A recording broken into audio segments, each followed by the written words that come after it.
Kemudian thalabul ilmi juga kata para ulama ya adalah suatu kewajiban yang seorang muslim harus mau mengerahkan sebagian dari hartanya untuk bisa melaksanakan thalabul ilmi. Jadi jangan berpelit, jangan memiliki sifat pelit dan kikir untuk untuk mengeluarkannya dalam rangka agar kita benar-benar bisa thalabul ilmi jamaah sekalian. Apakah dengan cara membeli buku ataukah dengan cara membeli kuota internet untuk bisa mendengarkan kajian, atau mungkin dengan membayar angkot gitu untuk berangkat menuju tempat kajian dan sebagainya. Yang penting jamaah sekalian, thalabul ilmi adalah perkara yang sangat layak, bahkan termasuk dikatakan wajib kita membelanjakan sebagian harta kita untuk bisa melaksanakan thalabul ilmi ini. Jadi karena memang Allah memberikan kita harta adalah untuk itu jamaah sekalian. Salawat dan salam semoga Allah limpahkan dan curahkan pada uswatun hasanah kita Rasulullah sallallahu alaihi wasallam, dan pada keluarga beliau, istri-istri beliau, para sahabat beliau, dan juga kepada siapa saja yang selalu berada di atas jalan yang mulia ini sampai hari kiamat.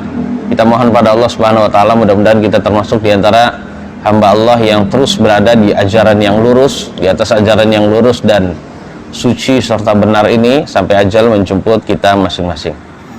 Ma'asyiral muslimin wal muslimat, azanillah wa iyyakum. Kita akan lanjutkan kembali kajian kita tentang masalah hal-hal yang menyempurnakan kita di dalam sholat wajib kita. Ya, tapi sebenarnya tidak hanya sholat wajib, tapi sholat sunnah pun demikian. Jadi intinya kita akan mempelajari hal-hal yang bisa menyempurnakan sholat kita. Dalam kata lain, kita masih dalam pembahasan sunnah-sunnahnya sholat, ya, masih pembahasan sunnah-sunnahnya sholat. Sekali lagi, sunnah ini kalau kita lakukan ini akan memperbesar pahala kita. Jamaah sekalian yang dirahmati oleh Allah Subhanahu wa taala, kita akan lanjutkan sunnah yang berikutnya. Di pertemuan lalu kita sudah membahas ucapan-ucapan yang disunnahkan. Yang pertama adalah iftitah atau istiftah. Yang kedua adalah isti'adzah. Isti'adzah atau ta'awudz dengan beberapa sighat yang memang dianjurkan untuk kita baca jamaah sekalian. Yang ketiga adalah al-qiraatu ba'dal Fatihah, itu membaca surat setelah Al-Fatihah. Sekarang kita akan baca yang keempat jamaah sekalian. Jadi kita akan bacakan yang keempat, yaitu az-zikru fir ruku'i bima ya'ti.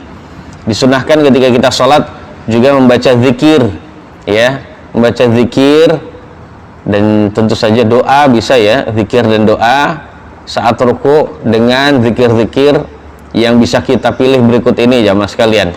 Di antaranya zikir yang pernah dibaca Nabi dalam riwayat Imam Muslim dan lainnya. Nabi SAW pas lagi ruku pernah berkata, Allahumma laka raka'atu wa laka aslamtu wa bika amantu wa khasha'a laka sam'i wa basari wa mukhi wa azmi wa asabi. Allahumma laka raka'atu, ya Allah hanya kepadamu saya ruku, hanya kepadamu saya menyerahkan diri, hanya kepadamu saya beriman. Jadi hanya kepadamu saya beriman. Khusyuk kepadamu pendengaranku. Jadi tunduk kepadamu pendengaranku. Khusyuk itu maknanya adalah merendahkan diri ya. Tunduk kepadamu pendengaranku, penglihatanku, ya, sumsum tulangku juga, dan juga urat-urat yang ada di dalam tubuhku. Jadi ini adalah sebagai bentuk pernyataan seorang hamba akan kerendahan dirinya kepada Allah Subhanahu wa taala. Kemudian boleh juga kita di dalam ruku jamaah sekalian disunahkan juga terkadang kita membaca zikir yang lain, subhanakallahumma rabbana wa bihamdika allahumma ighfirli. Ya, ini adalah zikir yang diriwayatkan oleh Imam Bukhari dan Muslim. Ini adalah zikir ketika ruku dan sujud yang dirutinkan Nabi atau yang banyak Nabi baca di akhir hayatnya jamaah sekalian. Karena di akhir hayat beliau jamaah sekalian, atau sebelum beliau wafat, beliau diturunkan surat Al-Fath, surat Idza Ja'a Nasrullah, surat An-Nasr gitu ya. Karena dalam surat An-Nasr ada perintah dari Allah kepada Nabi yang mulia sallallahu alaihi wasallam untuk bertasbih dan memohon ampun, bertasbih, bertahmid, dan juga memohon ampun kepada Allah. Fasabbih bihamdi rabbika wastaghfir. Fasabbih bihamdi rabbika wastaghfir. Jadi maka sucikanlah nama Tuhanmu dengan memuji namanya, serta memohon ampunlah padanya. Jadi perintah untuk mensucikan nama Allah, memujinya, dan juga memohon ampun padanya. Makanya Nabi membaca doa subhanakallahumma rabbana wa bihamdikallahumma ighfirli. Di sini langsung 3 aja mas sekalian. Beliau dalam satu zikir itu ya ada 3 macam ya, 3 perintah yang beliau lakukan di situ. Subhanakallahumma rabbana, maha suci engkau ya Allah wahai Tuhan kami, wa bihamdikallahumma ighfirli, dan saya juga mensucikan dengan kesucianmu. Allahumma ighfirli, ya Allah semoga engkau mengampuni aku. Jadi ternyata di dalam doa saat ruku juga ada sunnahnya kita membaca doa jemaah sekalian. Menurut Al-Hafidz Ibnu Hajar Al-Asqalani, pas lagi ruku kita juga disunnahkan doa. Namun doa yang dibaca adalah khusus itu tadi Allahumma ighfirli. Makanya disatukan oleh Nabi subhanakallahumma rabbana wa bihamdikallahumma ighfirli. Ini adalah termasuk tasbih model lain ya. Tasbih model lain selain subhana rabbiyal a'la. Kemudian terkadang Nabi yang mulia sallallahu alaihi wasallam juga membaca doa atau membaca zikir yang diriwayatkan oleh Al-Imam Muslim juga, subuhun quddusun rabbul malaikati warruh. Subuhun quddusun rabbul malaikati warruh. Maha suci dan maha bersih Rabbnya para malaikat dan juga malaikat Jibril. Rabbnya para malaikat dan Jibril. Sekali lagi ini adalah pengakuan dari seorang hamba yang mensucikan Allah dari segala macam cacat, aib, dan juga kekurangan, dan mengakuan bahwasanya Allah adalah Rabbnya para malaikat dan juga malaikat Jibril alaihimussalam. Kemudian terkadang Nabi kita yang mulia sallallahu alaihi wasallam pas lagi ruku juga membaca tasbih model lain jemaah sekalian, seperti hadis yang diriwayatkan oleh Al-Imam Abu Daud, An-Nasai, dan lainnya, bahwasanya beliau membaca subhanadzil jabaruti wal kibriya ya, subhanadzil jabaruti wal malakuti wal kibriya wal azamah. Maha suci zat yang memiliki ya, memiliki kekuasaan, memiliki kerajaan, memiliki kebesaran dan juga keagungan. Itu makna subhanadzil jabaruti wal malakuti wal kibriya wal azamah. Jadi zikir yang begitu banyak ini jamaah sekalian ya, ini bisa kita baca dalam 1 kali sholat ya. 1 kali sholat rakaat pertama, 2, 3, 4 itu bacanya zikirnya sama. Adapun sholat yang lain atau sholat yang lain gitu ya, sholat berikutnya, maka kita bisa baca model yang lain. Namun sebaiknya jangan dibaca ini dalam satu sholat zikir-zikir yang bermacam-macam ini. Contohnya rakaat pertama membaca subuhun qudusun rabbul malaikati warruh. Kemudian rakaat kedua dibaca subhanadzil jabaruti wal kibriya wal azamah. Rakaat ketiga dibaca subhanakallahumma rabbana wa bihamdikallahumma ighfirli. Dan rakaat yang keempat dibaca subhana rabbiyal azim. Tidak demikian. Tapi kalau kita memilih salah satunya, maka dibaca itu mulai dari rakaat pertama sampai terakhir ya, dibaca pertama sampai terakhir. Nah, adapun nanti kalau kita ganti sholat, contohnya tadi dari sholat wajib kemudian ke sholat sunnah atau sholat sunnah ke sholat wajib, maka kalau sudah berbeda sholat dengan dimulai takbiratul ihram, takbiratul ihram yang baru, maka boleh kita baca zikir habis ruku yang lain. Jadi tidak boleh diseling ya mas sekalian, atau tidak boleh dibuat variasi seperti itu dalam satu sholat, tidak demikian. Itu kata Syekhul Islam Ibnu Taimiyah. Kemudian yang zikir yang keberapa tuh? Yang keempat ya. Tulisannya beda soalnya. Zikir keempat ya? Keenam. Kan yang pertama itu kan ya? Iftitah. Kemudian isti'adzah. Kemudian baca baca Al-Fatihah ya, mohon maaf. Baca Al-Fatihah, baca surat setelah Al-Fatihah, kemudian amin yang keempat. Ini yang kelima tadi ya. Yang kelima diam. Yang kelima diam. Tidak setelah baca. Oh, itu masuk ini Pak, masuk sunnah dalam baca surat itu ya. Baca surat itu. Berarti sekarang ke keenam berarti ya sekarang ya. Jadi kalau tadi berkenaan dengan diam itu, kalau diam itu adalah bersamaan dengan sunnah yang ada di dalam sunnah. Sunnah yang ada di dalam sunnah membaca surat surah Al-Fatihah. Tapi ya zikir yang keenam, sunnah yang keenam ini menjadi penyempurna kita jamaah sekalian, adalah kita juga disunnahkan menambah, atau kita juga disunnahkan terkadang menyelingi doa tasmi' kita. Jadi setelah Rabbana walakal hamd, sami'allahu liman hamidah, kita baca Rabbana walakal hamdu hamdan katsiran thayyiban mubarakan fih. Jadi seperti itu. Ini menurut jumhur ulama ya hukumnya sunnah. Mayoritas ulama hukumnya sunnah membaca tasmi', sami'allahu liman hamidah, Rabbana walakal hamd, itu hukumnya sunnah, tapi menurut mazhab Hambali hukumnya wajib, ya. Nah, ketika kita i'tidal jamaah sekalian, kita jangan Rabbana walakal hamd terus gitu ya. Terkadang kita juga disunnahkan membaca doa yang lain. Itu seperti riwayat Imam Al-Bukhari, Abu Dawud dan lainnya, bahwasanya Nabi kita yang mulia sallallahu alaihi wasallam pernah setelah sami'allahu liman hamidah, beliau membaca Rabbana walakal hamdu hamdan katsiran thayyiban mubarakan fih. Ya. Rabbana, wahai Tuhan kami, walakal hamdu, hanya bagimu alhamdu, semua pujian. Semua pujian hanya layak bagimu ya Allah. Hamdan katsiran, dengan pujian yang banyak. Jadi memang layak Allah mendapatkan pujian yang banyak. Ya. Thayyiban, serta baik, enggak cuma banyak, juga baik. Mubarakan fih, serta diberkahi. Masya Allah, banyak kebaikannya ya, seperti itu. Ini adalah layak kita ucapkan jamaah sekalian ketika kita i'tidal. Ini adalah termasuk zikir kita memuji Allah Subhanahu wa taala. Jamaah sekalian yang dirahmati oleh Allah Subhanahu wa taala, perlunya pendalaman bagi kita saat kita zikir salat. Nah, ketika kita baca Rabbana, kita memanggil Allah itu. Sami'allahu liman hamidah, semoga Allah mengabulkan doanya orang yang memujinya. Terus kita baca Rabbana, kita memanggil Allah jamaah sekalian.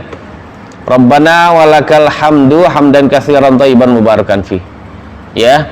Saat itu sambil kita bayangkan bahwasannya zat yang sedang kita puji dan sanjung itu berada di hadapan kita yang mendengar kita. Jadi penghayatan begini disebut muraqabah atau ihsan, nama kata lain, nama lain gitu dari muraqabah adalah ihsan. Kita merasa bahwasanya Allah berada di hadapan kita, Allah melihat kita, dan yang kita puji itu adalah Allah Subhanahu wa taala. Jadi terkadang kita kosong ya. Salat kita itu kosong hatinya. Kita tidak ada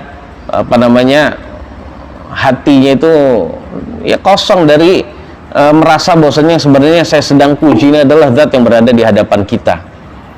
Nah, usahakan jamaah sekalian adalah pelajaran kita seumur hidup melakukan sholat dengan hati, tapi tidak dengan ucapan dan perbuatan saja, gerakan saja, tidak. Ucapan dan perbuatan tapi hatinya kosong.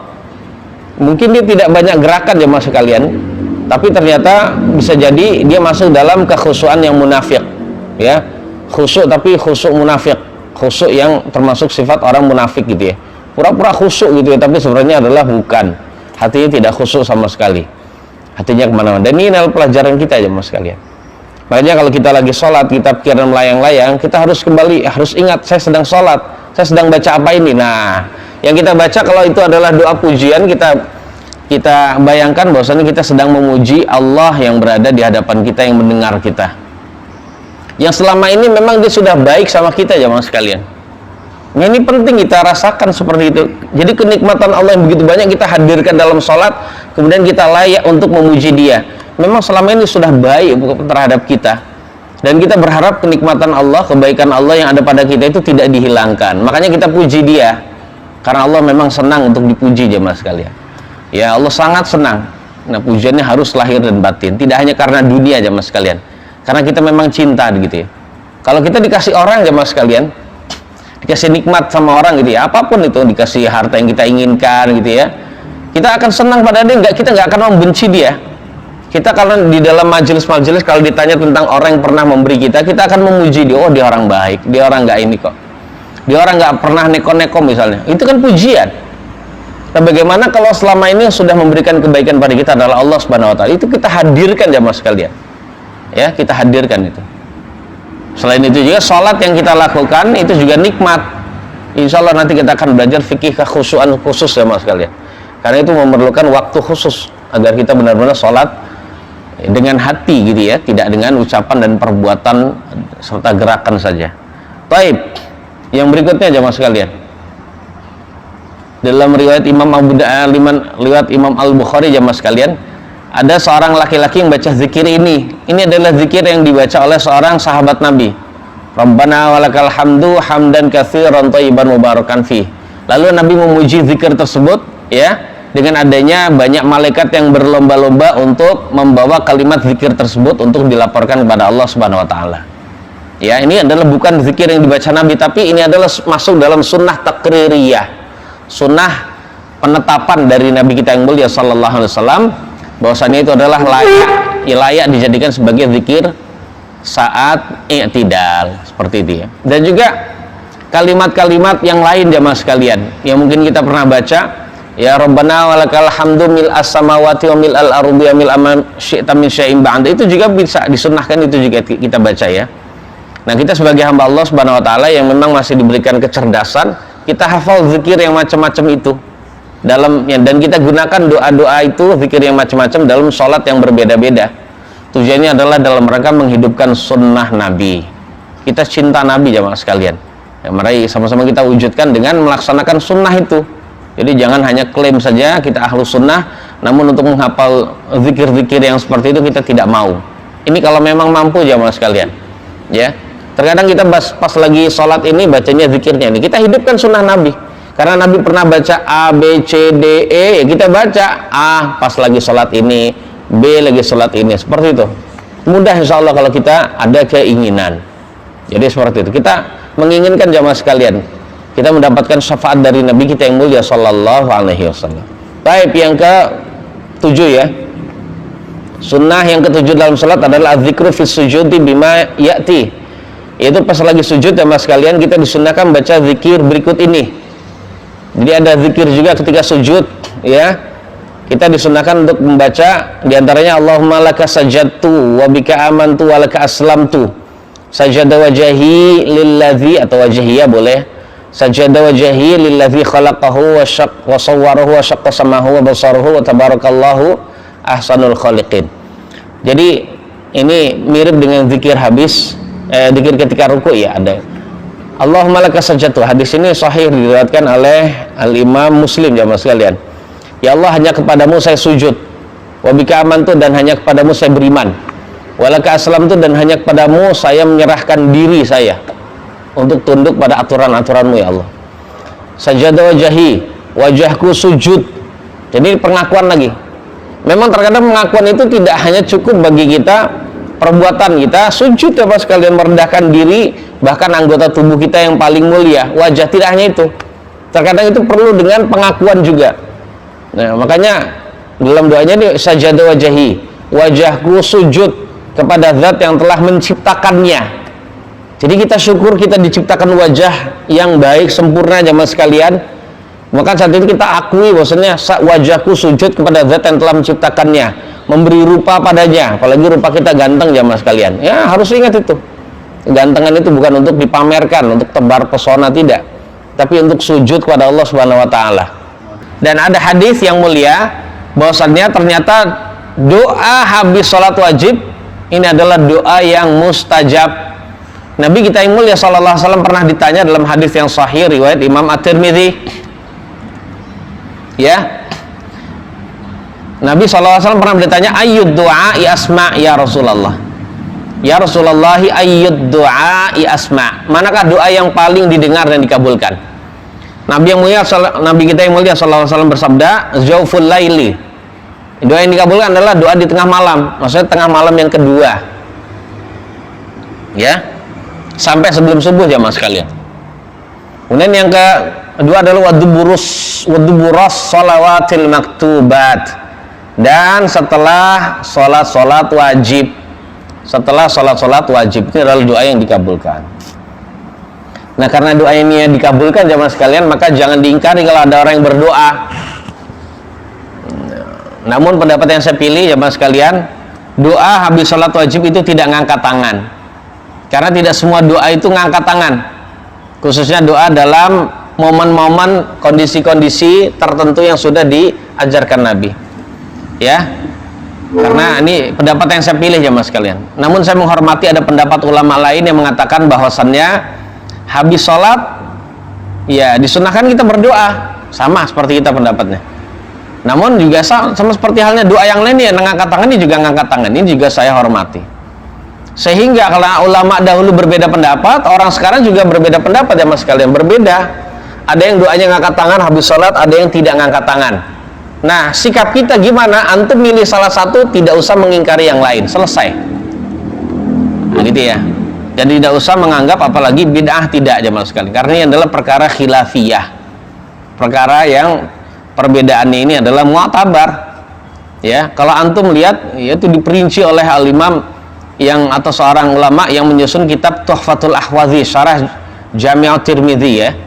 Ya, beliau menyusun kitab itu, dan ini kan hadis ini diriwayatkan oleh al-imam Tirmidzi. Jadi syekh yang menyusun atau menulis kitab Tuhfatul Ahwazi ini beliau condong pada doa itu habis sholat ngangkat tangan, ya. Maka saat itu beliau menjelaskan doa itu ngangkat tangan dengan dalil begini-gini. Berarti menunjukkan memang ini adalah khilafiyah. Sikap kita ya sudah, nggak usah kita menganggap kita yang lebih utama, kita mengingkari orang yang lain. Tidak demikian ya mas sekalian. Jadi belajarlah beradab dan sopan kepada ulama dan juga kepada umat Islam yang berbeda pendapat dengan kita. Wallahu a'lam bishawab. Inilah faedahnya kalau kita belajar fikih, perbedaan pendapat, kita akan menghormati orang lain. Wallahu a'lam bishawab. Barangkali di antara jamaah yang di Masjid Baitur Rahim atau yang dimanapun antum berada, silakan kalau ada yang mau bertanya. Selagi saya bisa saya jawab, kalau nggak bisa insya Allah saya tunda. Kalau mau baca zikir dan doa setelah sholat wajib ya? Iya, ya, sholat sunnah tidak ada doa dan zikir tertentu. Habis sholat sunnah tidak ada zikir dan doa seperti yang ada di dalam sholat wajib. Kemudian pertanyaannya, kemudian kalau habis sholat sunnah kita boleh zikir dan doa nggak? Boleh saja, tidak mengapa. Apalagi kalau habis sholat wajib, habis sholat sunnah qobliyah atau habis sholat sunnah ba'di. Antum kalau mau senang zikir silakan zikir, nggak dilarang pak. Zikir kapanpun tidak dilarang, doa kapanpun tidak dilarang, gitu saja. Seperti habis sholat duha, memang tidak ada contoh dari Nabi berdoa, Nabi berzikir tertentu. Kemudian kalau tidak ada contohnya, maka ya sudah, kita habis sholat duha, ya contoh ya, kita langsung pergi tidak mengapa. Tapi juga tidak usah diingkari kalau ada orang yang berdoa. Namun kita juga harus tahu yang berdoa, yang rajin zikir harus tahu bahwasanya tidak ada contoh dari Nabi tertentu. Antum silakan zikir, tapi karena ini berdasarkan keumuman boleh zikir, baik zikir untuk waktu kapanpun. Jadi jangan Anda yakini keutamaan khusus zikir atau doa setelah sholat duha, tidak ada. Ingat, harus dibedakan. Boleh berdoa karena boleh waktu kapanpun kita berdoa dan berzikir. Tapi tidak boleh kita yakini ada keutamaan khusus atau sunnah khusus, tidak boleh. Monggo, ada lagi? Kemudian Ustaz, kalau membaca doa tasbih akhir kan ada contohnya ya, 4 hal apa namanya? Lindungan dari 4 hal. Tapi kalau doa setelah tasyahud awal ada nggak sih? Nggak ada. Setelah tasyahud awal tidak ada berlindung dari 4 perkara. Jadi gitu ya. Tidak ada doa perlindungan dari 4 perkara dalam tasyahud awal, tapi itu hanya ada dalam tasyahud akhir pak ya. Karena berdasarkan riwayat yang ada itu. Jadi seperti itu. Ada lagi silakan. Ya. Ketika sedang sholat kemudian tanpa sengaja aurat kita terlihat, bagaimana hukum sholat tersebut? Jadi pendapat yang saya pilih tentang apabila ada seseorang yang sholat kemudian tersingkap. Kalau dia tersingkap sedikit kemudian dia segera tutupi karena memang mungkin ya pakaiannya agak terbuka gitu ya. Kemudian memang seadanya seperti itu, dia langsung tutup, maka sholatnya tetap sah.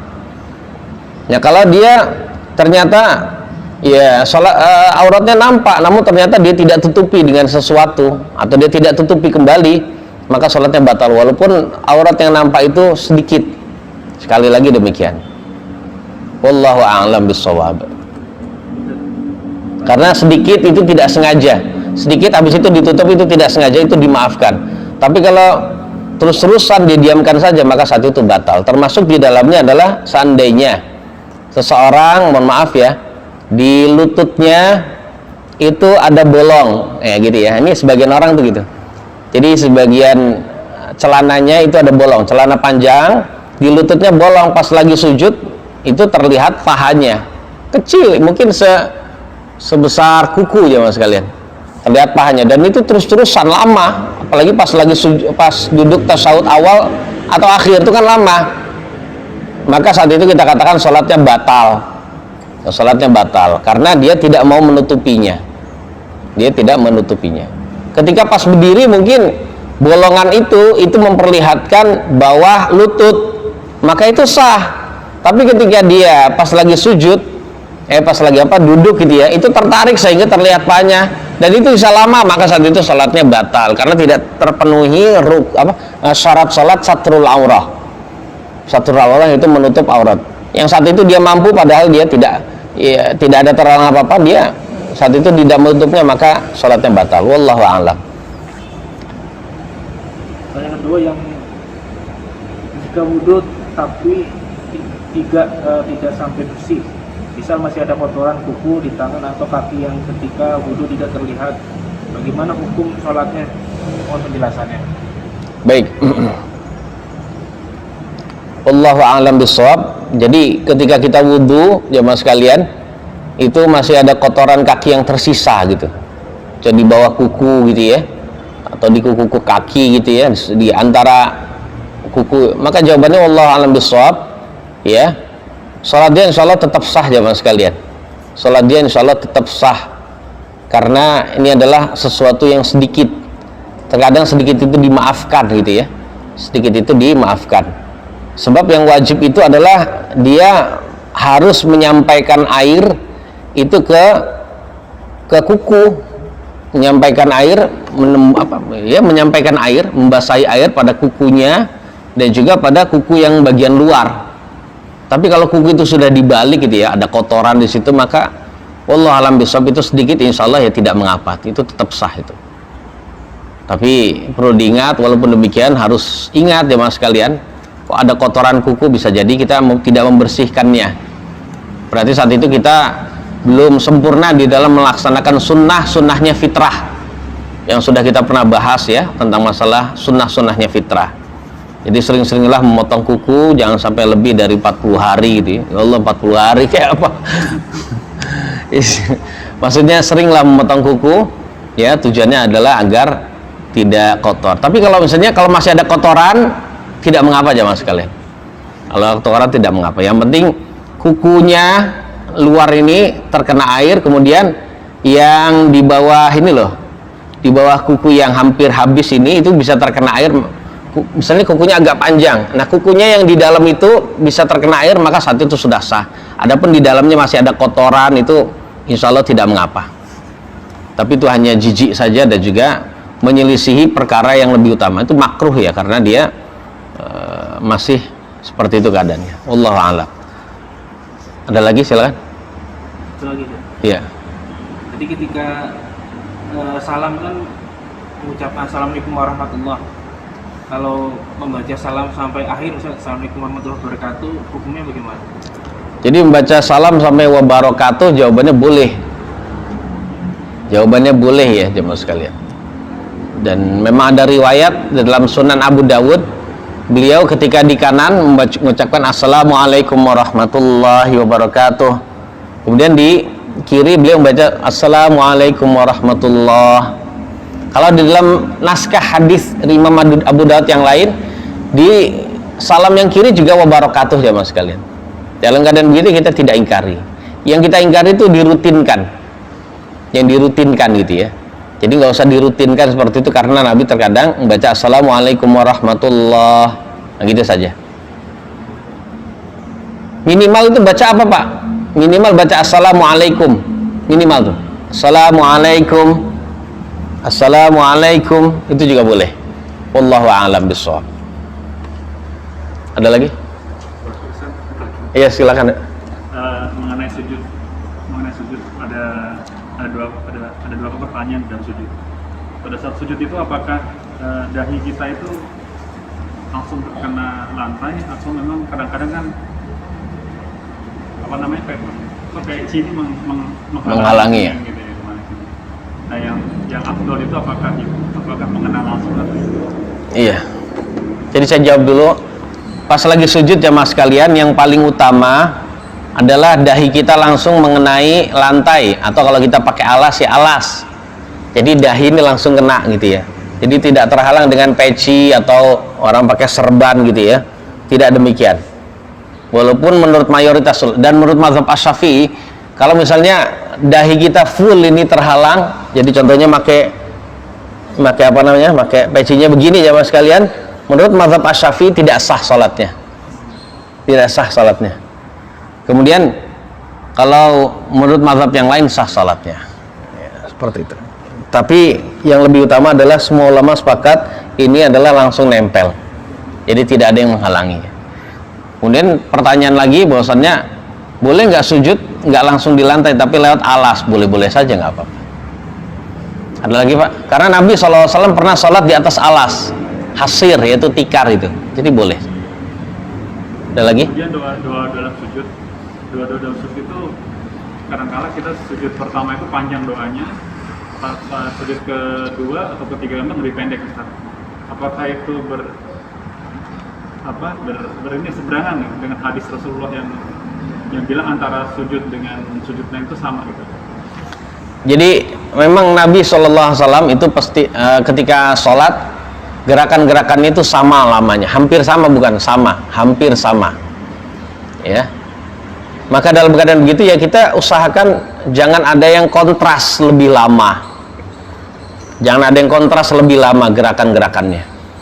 Kalau kita memiliki doa yang bermacam-macam jemaah sekalian, kita bagi, ini saya pengen doa ini, ya kita bagi. Misalnya doa 1 dan 2 kita baca di sujud pertama, doa 3 dan keempat kita baca di sujud yang kedua, doa yang keempat dan kelima dan keenam kita baca di sujud yang ketiga, begitu terus. Jadi jangan ada yang kontras jemaah sekalian, usahakan tidak demikian. Seandainya seperti itu juga tetap sah salatnya, karena Nabi salatnya seperti itu. Jadi agak panjangnya itu tidak terlalu lama gitu ya di salah satu gerakannya. Jadi rukuknya mulai dari rukuk beliau, kemudian i'tidal beliau, sujud beliau, duduk beliau, di antara dua sujud semua itu adalah qoriban minas sawa, kata Allah. Hampir sama, qoriban minas sawa, hampir sama. Kalau disebut qoriban minas sawa ya nggak harus sama, tapi intinya hampir sama. Seandainya satu ada panjang sedikit nggak masalah, yang penting tidak yang makruh itu kalau kita terlalu kontras panjangnya, lama gitu. Sujudnya di sujud terakhir saja itu lama banget, padahal sujud pertama, kedua, tiga itu tidak baca, hanya baca tasbih saja, hanya sujud yang terakhir. Ya ini sholatnya tetap sah, cuma saat itu dia tidak menyesuaikan sunnah Nabi, jadi bertentangan dengan sunnah saja. Sholatnya tetap sah, bukan bid'ah juga Pak, salah gitu ya, nggak bid'ah juga. Tapi yang lebih utama adalah dibagi itu doanya itu, agar panjangnya gerakan-gerakan itu sama, jadi hampir sama lamanya gitu ya. Wallahu a'lam bishawab. Ada lagi Pak? Cukup? Ya, itu saja jemaah sekalian kajian kita di pagi hari ini. Semoga ini mengawali pagi hari kita dengan zikir kepada Allah Subhanahu wa taala, dan mudah-mudahan Allah berkahi hari kita ini dengan lebih baik.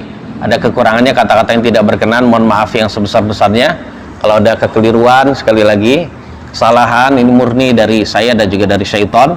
Dan apabila ada yang benar, ada yang baik, semua murni juga berasal dari Allah Subhanahu wa taala. Kita tutup. Subhanakallahumma bihamdik asyhadu an la ilaha illa anta astaghfiruka wa atubu ilaik. Assalamualaikum warahmatullahi wabarakatuh.